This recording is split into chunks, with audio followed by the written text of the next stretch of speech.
Hey guys, welcome back to the Mountain Breakdown. Today we're going to be going over a highly controversial match from 2024 ADCC of Mica versus PJ Barch.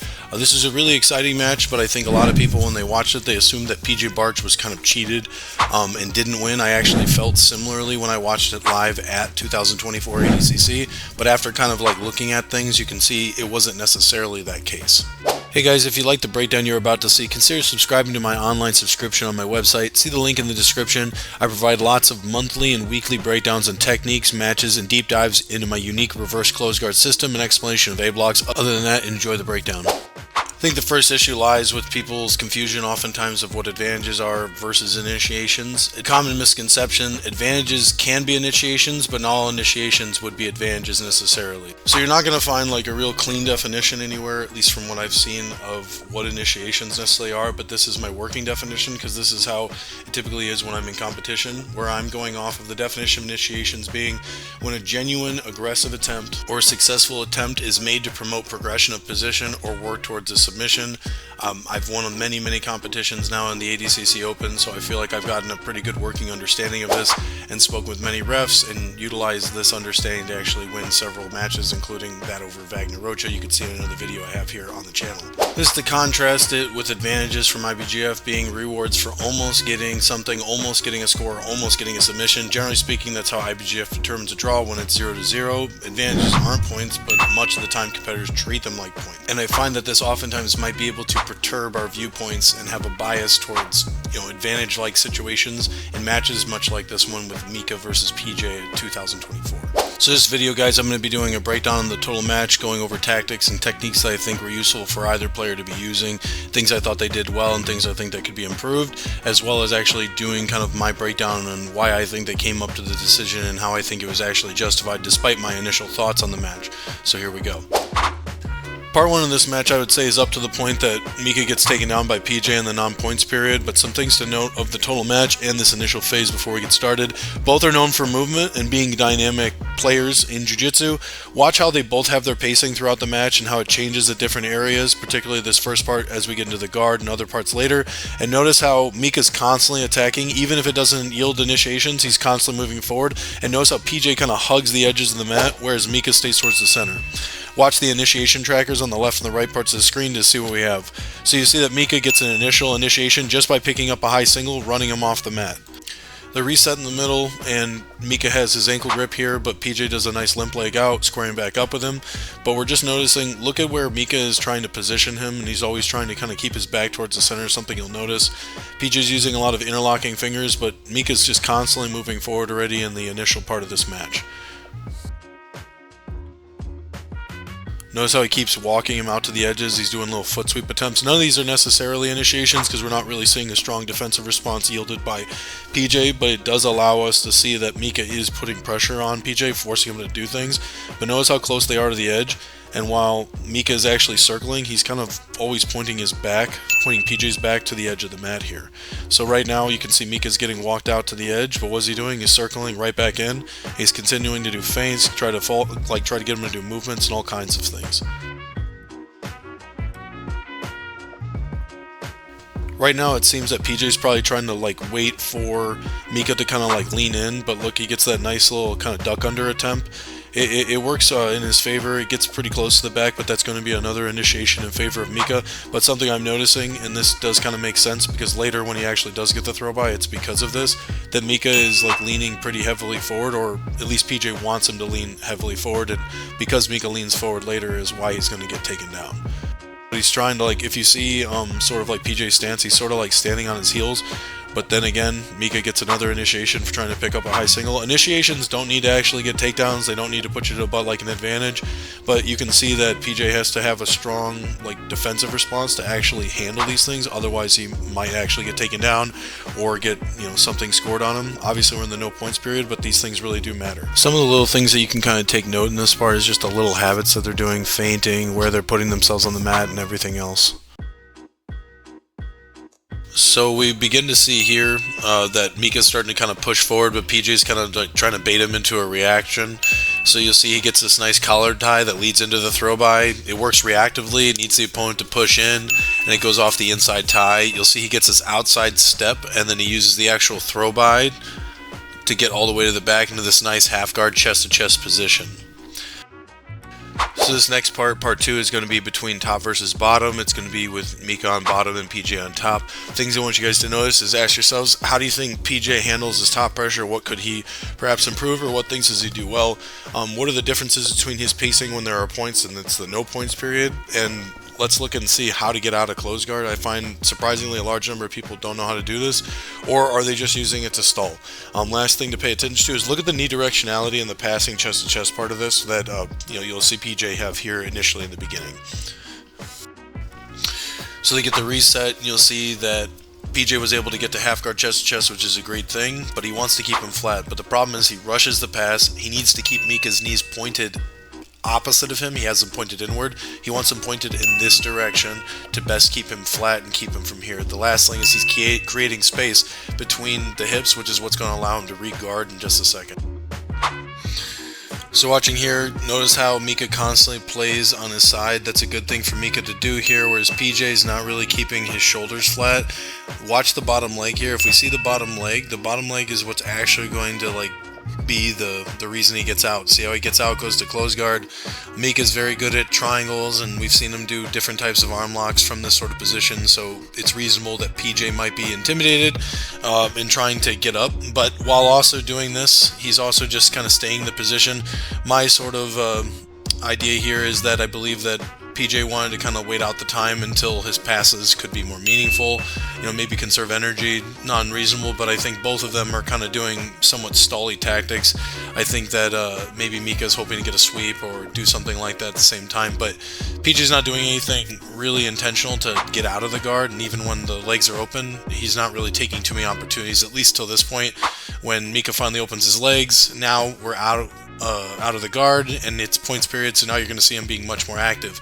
But one thing to notice is just he kind of stands square in front of him, and he's respecting him a lot.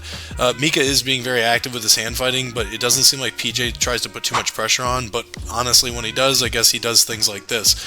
Mica does a good job kind of heisting up and staying active, moving forward, which is what a good guard player should do. He's here, gets elevated for another initiation.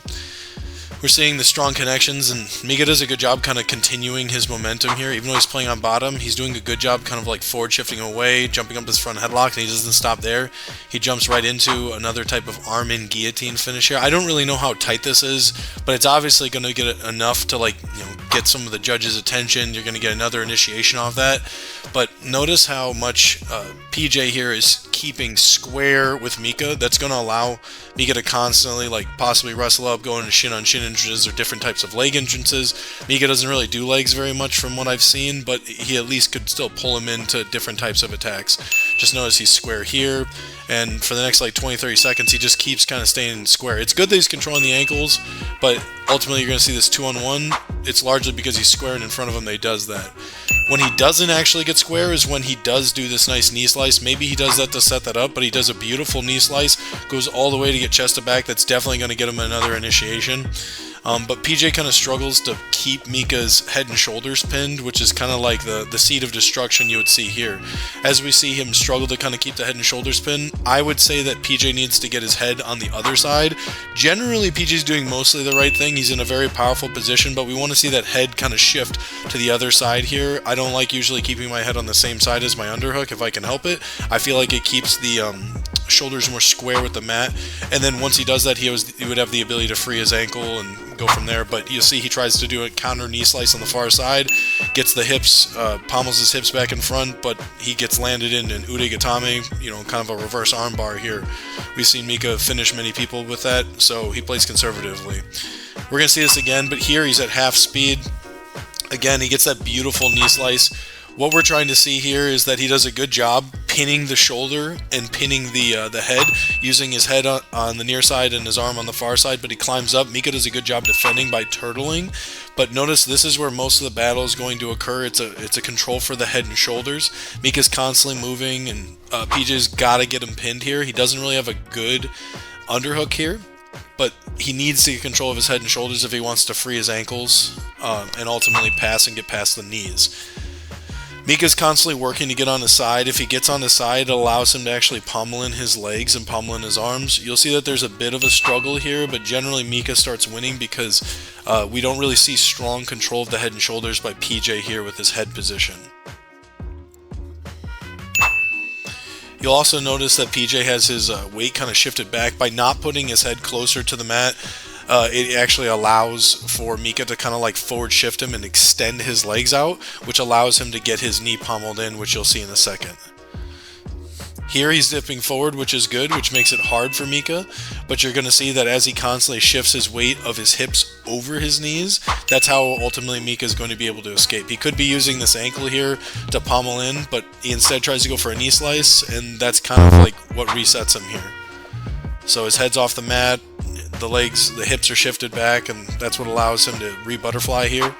And then leads him into this, really nice transition to an udegatame. We've seen Mica finish people from here before, so it's reasonable that PJ respects it.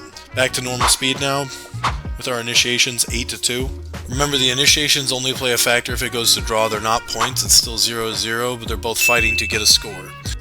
PJ does a beautiful body lock entrance right here to get another initiation for himself.